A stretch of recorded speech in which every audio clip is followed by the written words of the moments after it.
My name is Stephen Randolph. I am the Senior Hazard Mitigation Assistance Specialist for FEMA Region 10.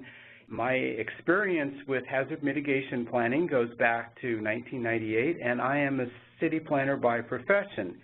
My experience with pre-disaster mitigation planning grants goes back to 2002. So I'm sharing with you some words of wisdom from many years of experience working with both tribal, state, and local government planning programs. Today, our agenda is going to be looking at what is hazard mitigation planning, just a very quick overview for those that are new to this whole business, a quick recap of fiscal year 2018 funding cycle for pre-disaster mitigation grant funding. The planning scopes of work is Unit 3. That will also include budget. Unit 4 is resources and questions and answers. Okay, here we go. What is hazard mitigation planning? Well, mitigation itself is the reduction or elimination of long-term risk to human life and property from hazards. This can be both reactive and proactive. Reactive in dealing with the existing built environment and proactive in avoiding problems in the future. So a typical emergency management timeline, so to speak, of activities is shown there in the middle bar. We do a lot of preparedness before a disaster strikes. We do a lot of hazard mitigation before a disaster strikes. Then the disaster hits. There will be a short-term response. We call that the first responder or emergency phase of a disaster. Then there is what we call recovery. There's two phases of recovery, intermediate, which depending upon the severity of the damages that have occurred and how widespread they are, may be a few weeks, few months, maybe longer term than that. And then there's definitely a long-term recovery with every disaster. And hazard mitigation plays a big role in both the intermediate recovery and long-term recovery. Our goal is to break the damage, repair, damage cycle once and for all. So hazard mitigation planning is simply addressing a community's hazard risk and vulnerabilities and what to do about them through what we call a standard planning process. So what is a standard planning process? Well, first of all, you get to know what your community is all about. And this makes tribes, local governments, state governments, regional agencies, whatever it is. You basically profile the community. And tribes have a real heads up on this because you have a much greater knowledge, because you have place knowledge, you have community knowledge, you have interconnectedness of families and friends knowledge. You have a much greater sense of place and of who you are than many non-tribal communities, especially ones that have had a lot of growth in the last few years where there's newcomers from all over. You then assemble a team to do, or to guide, I should say, the hazard mitigation planning process. And that team will normally include a variety of representatives from various agencies that are part of tribal government, tribal leadership, organizations that help out in the tribe, and community-interested citizens as well. You'll look at existing reports and plans about hazards and the community's vulnerability to those.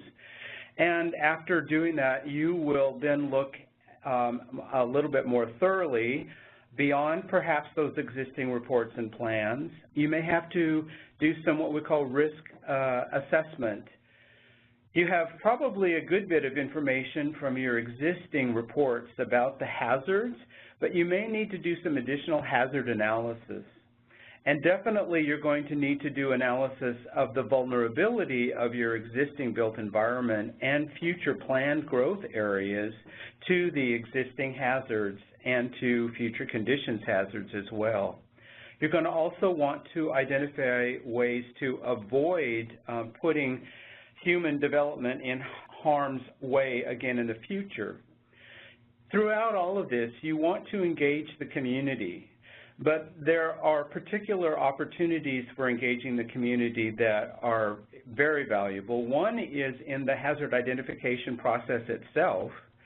Another is at the end of the hazard identification process to get kind of a ground truth from the community.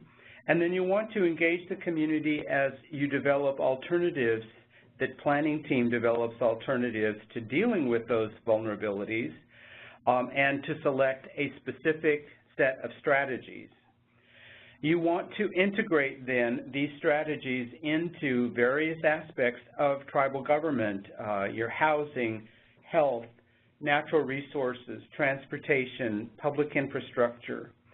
And you also want to implement projects to fix the existing vulnerabilities that you've identified. This is pretty well a long-term thing, maybe over 4 or 5 years. You're not going to fix all the problems immediately anyway, but it's really good at least a 5-year interval to go back and look at what has transpired, see how things align. Do we need to update the plan? Because after all, planning is a process. There's also a planned product, but planning itself implies that we're doing it still. And actually we are through the monitoring and assessment process. And then after 5 years, you need to start over again at step 1 and look at updating your hazard mitigation plan based on what you have experienced over the last few years and what's worked and what hasn't worked. New hazards that may be more, or not new necessarily, but more manifest, like wildfire has become a much greater hazard for many tribes. So why do we do hazard mitigation planning? Well, first of all, it simply costs too much to address the effects of disasters after they've happened. You can work in your community, especially tribal communities and small communities, to become much more sustainable and disaster resistant right now. And we call that building resiliency into your community socioeconomic and natural resource system. Another reason is state and federal aid is insufficient to cover the extent of physical and economic damages. You'll have a lot of help, but it never fixes everything back the way it was. You, for one thing, cannot always deal with the economic and social impacts. Certainly the social impacts are very hard to deal with because they impact individual people. You can prevent a surprising amount of damage from hazards if you take time to anticipate where they will occur, how they will occur, what facilities they will impact, how you're going to deal with those facilities being impacted, and maybe you can fix things in the meantime so that you can, next bullet, lessen the impact of the hazard event, of the disaster, whether it's a tsunami, an earthquake, a wildfire, or a flood, and speed the response and recovery process. Now, this particular slide mentions both natural and human-caused hazards, and that really is an important thing to do, but please note that we do not fund the human-caused hazards planning portion of a hazard mitigation plan with the Pre-Disaster Mitigation Grant funding. That's very important to know. So the most meaningful steps in avoiding the impacts of hazards are taken at the state and local level, tribal level, by officials and community members who have a personal stake in the outcome. There's this little buzzword that we have that all mitigation is local. It may be state or federal government that is providing funding, providing guidance, impetus, etc., but it's what happens at the local level on the ground that is the real hazard mitigation. Hazard mitigation planning also allows you to focus your efforts on the hazards that are most important to your tribe, the issues that are of greatest concern. There's not enough money to fix everything, so you focus those funds to be as cost-effective as you can. And you can incorporate the hazard mitigation planning concepts, the strategies, into daily government business, into your comprehensive land use plan, into your housing plans, the natural resources business plans of the community. You can save money by providing a forum through the hazard mitigation process for engaging public-private partnerships and for engaging interested citizens, for engaging neighborhoods and communities that can provide technical, financial support, and by engaging the community as a whole for greater awareness of the hazards, for understanding the impacts of the hazards, you will also gain support for projects, and you'll gain ideas for projects that you might not have even thought of to implement to create greater disaster resilience for your tribe. So planning is there's another reason to do hazard mitigation planning for subject to the FEMA rules and regulations, and that's your access door to get grants through our 3 different hazard mitigation assistance grant programs to actually fund implementation of hazard mitigation projects. For example, maybe you identified that you have a bridge that washes out, you want to replace it with a wider span, a higher span, so that it does not wash out in the future. There's funding available through hazard mitigation grants to do that. But if you do not have a hazard mitigation plan in place that is vetted through the local engagement process and is approved by FEMA, you can't apply for that project funding. A little aside here is that you have to have that plan at the application deadline for a particular grant program, and it has to be eligible for project funding at the time of award as well. So the plan has to be in place and effective and FEMA approved at the application deadline and when the grant funding is finally awarded. Planning grants do not have a planning requirement, which is good because planning grants are how you get funded to do hazard mitigation plans and hazard mitigation plan updates. Funding the development of mitigation plans. We talked about grants. We'll mention those just a little bit more. But I think the emphasis that we're trying to make here is that mitigation planning is a process. It is ongoing. It is not a one-and-done event. You may have a plan product that you print and distribute and have available in libraries and on the shelves of community leaders and in every department at the tribe. But it's not sitting there. It's not supposed to be there sitting there gathering dust. It's supposed to be used, and then it's supposed to be updated on a periodic basis. So even if the planning process is started with FEMA grant funds, the maintenance of that plan is a long-term commitment, and it's necessary on the part of the tribe. So your own staff time, citizens' time, your leaders' time are going to be involved both now and in the future. We have found that many mitigation planning efforts are entirely locally funded. We would hope that that would be the case in the future. We're not actually seeing that happen very often. We are seeing that most tribes and most local governments, once they have gone through the initial process to create a hazard mitigation plan and adopt it by ordinance and start implementing it throughout the community, they come back and ask for additional funding in the future to do the plan update. And by the way, there is a mandatory plan update requirement for tribal hazard mitigation plans and for states and for local governments of at least every 5 years. You can update it more frequently than that.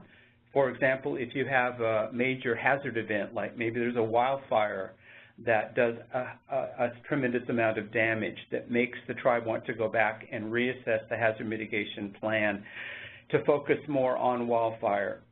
Maybe that's at year 2, maybe that's at year 3 or 4. You can still update your hazard mitigation plan before that 5-year deadline. And by the way, that 5-year deadline, you have to start doing the plan update, at least a year before that 5-year plan requirement, because your plan's going to expire 5 years after it was approved by FEMA. And that could come at a very inconvenient time when you wanted to apply for funding for a project and you find your plan is expired or will expire very soon, and will make it complicated trying to get funding. You may have to delay a request for funding until you get your plan updated. Depends on when the plan actually expires. The dates are very important. Now, the Emergency Management Grant Program, EMPG, which is a mega funding source for states and tribes and the like from FEMA on an annual basis, could fund staff positions that develop and maintain mitigation plans, or that also help apply for grants and the like in the future to do projects or more plan updates. The two primary hazard mitigation assistance grant programs that you would look to for planning grant funding, as well as for project grant funding, are the Pre-Disaster Mitigation Grant Program, which is what we're talking about on this webinar. That is an annual cycle. It's competitive nationwide. And hazard mitigation planning has always, since the beginning of PDM, been a high funding priority. The Hazard Mitigation Grant Program, HMGP, is a post-disaster hazard mitigation grant. 7% of the ceiling of that grant program is for planning, or can be used for planning. Doesn't have to be. And the HMGP results from a disaster declaration. It is limited to the declared state or tribe.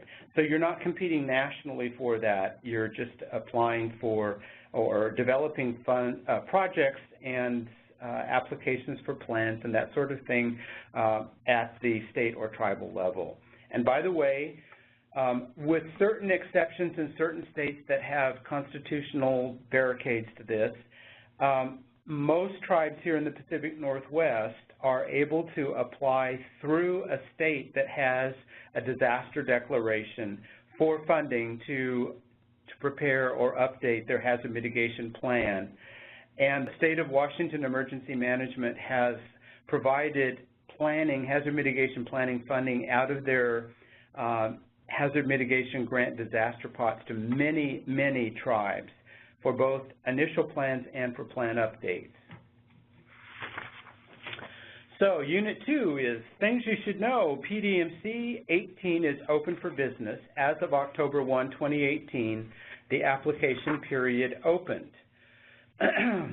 Pre-Disaster Mitigation Grant Program was established in the Disaster Mitigation Act of 2000. It's an outgrowth of a program formerly called Project Impact. That was a grassroots program. It includes a requirement in the Disaster Mitigation Act of 2000. Congress said you will have a hazard mitigation plan if you're going to use our money to implement projects. We don't want communities to just fix this problem and create more problems over here someplace else. So they required, Congress required the planning requirement. The PDM is nationally competitive. There are state set-asides. There are tribal set-asides. There was a $10 million tribal set-aside cap last year that was not reached. It was very close. So we don't have to worry too much about tribes submitting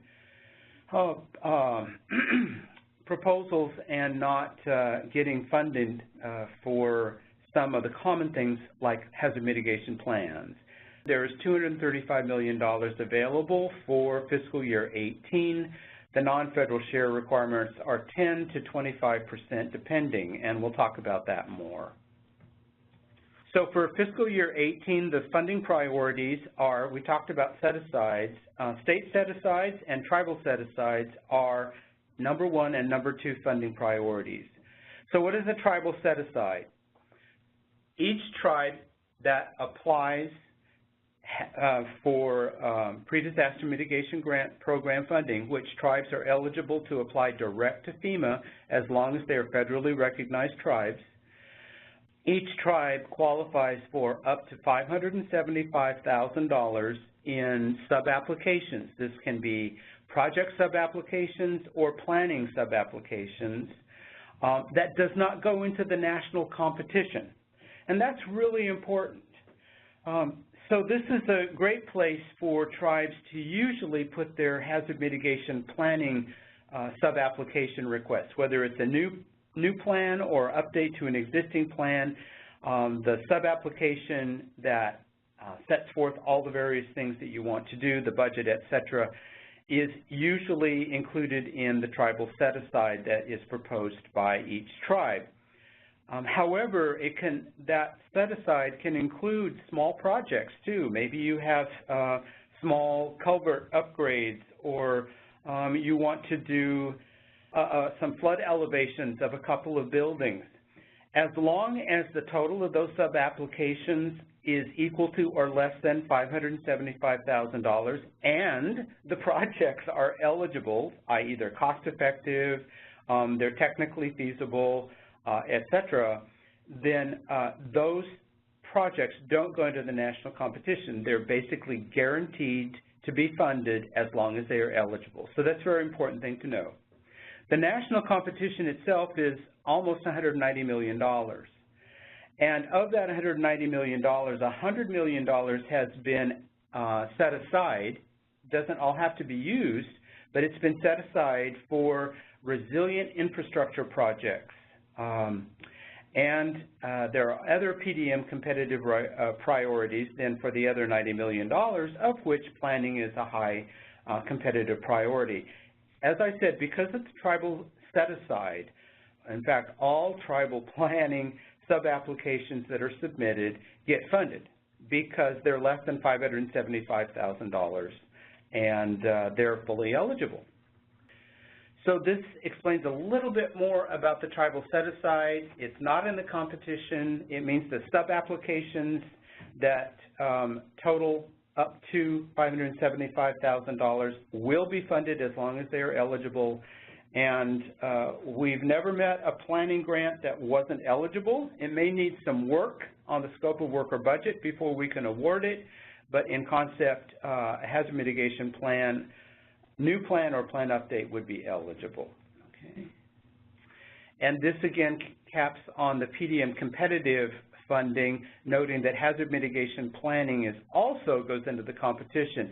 This makes the most sense for states who have many jurisdictions that want to apply for hazard mitigation planning funds, and they exceed the state's $575,000 set aside. But this also gives me an opportunity to share with you that there is a $150,000 Fed share limit for tribal plan updates, most of them. There are certain circumstances where it can go higher, but the average ordinary tribal hazard mitigation plan update is capped at $150,000 Fed share.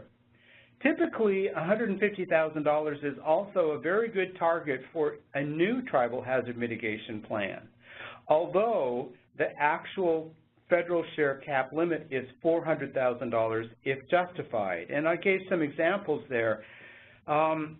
I'm thinking of a tribe that has a very large reservation. The Colville tribes up in north central Washington have a huge reservation that actually has several small communities, some of which are incorporated municipalities within the boundaries of the reservation. That means there's a lot more work to be done coordinating with each one of those individual communities, and with outlying bands of tribal membership that may be spread in various locations, requires a lot more travel, etc. You may have a specific hazard mitigation plan annex for those outlying communities for each one of them. Let's say that you needed to do some very serious risk assessment work, such as a tsunami relocation site analysis. Or let's say that you wanted to develop a community wildfire protection plan. There are standards for that. We can fund that as part of a hazard mitigation plan update, but that costs more money. Eligible pre-disaster mitigation grant program planning activities. Basically, this means that you can do either a new plan or a updated plan. And that updated plan or that new plan can include new risk analysis work. It can include new risk vulnerability work.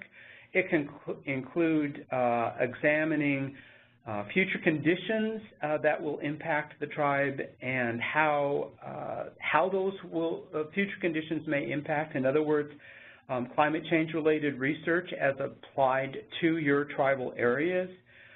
But in any situation, the planning sub-application that is submitted must result in either a new or updated hazard mitigation plan that is FEMA approvable. And that means that the mitigation plan has to comply with the requirements for 44 CFR 201.7 for the tribe, and if in those rare situations where you have a non-tribal local government included in your tribal hazard mitigation plan, they have to meet 44 CFR 201.6. Now, what are those? Those are regulatory standards that came out of the Disaster Mitigation Act of 2000. You all are familiar with CFR. 44 is FEMA's part of CFR, and Part 201 is where hazard mitigation planning standards and requirements are located. This shows you the covers of several different hazard mitigation plans that tribes have developed and adopted over the last few years. Okay, the funding cycle. October 1st was when the application period opened. There's a 4-month application period window. It closes on January 31st.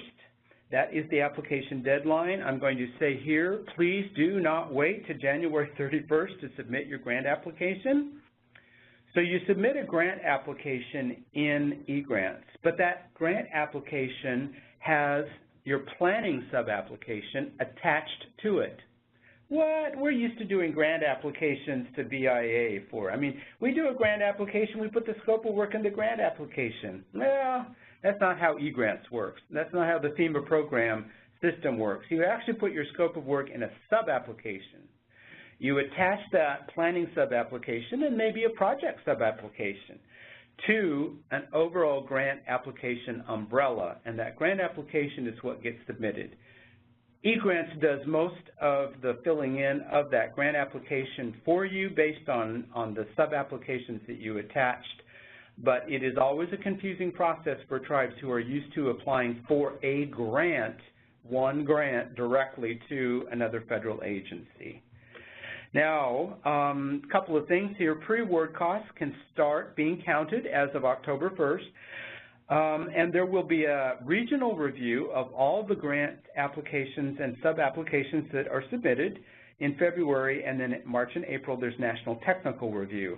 The planning reviews are all done at the regional level. If there are issues with a plan, perhaps an element that we're concerned about may not be eligible, we will get headquarters feedback on that, but we are responsible for reviewing and approving the scopes of work and budgets for hazard mitigation planning and sub-applications for tribes and for states and local governments. About mid-May 2019, selections will be announced from the national competition and from the state tribal set-asides and state set-asides. Okay. How to apply? Again, by the application deadline through eGrants, and there's the link for the portal to FEMA.gov. For user information and about how to use eGrants, please contact us. Continued in the next section.